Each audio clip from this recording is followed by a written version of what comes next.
Next 2D అరే చూద్దాం. Multi dimension అరే ఇంటూ అరే 6 rows 2 columns 6 rows 2 columns. దీని ప్రోగ్రామ్ చేద్దాం ఒకసారి ఇప్పుడు.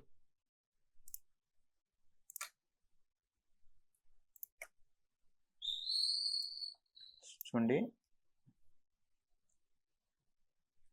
ఇనిషియల్గా సోర్సెస్ ఏదో అరేస్ ఉంది, పాత ప్రోగ్రామ్ ఉంది. దీన్ని సేవ్ చేయగానే చూడండి, సేవ్ చేయగానే ఈ నేమ్ వచ్చేస్తుంది. చూడండి ఇక్కడ Ctrl+X చూడండి, ఇక్కడ చూడండి ఒకసారి ఇక్కడ for each example automatic change అయిపోద్ది. అదే రన్ చేస్తా చూడండి ఒకసారి. రన్ చేస్తే ఏమైంది ఇప్పుడు చూడండి.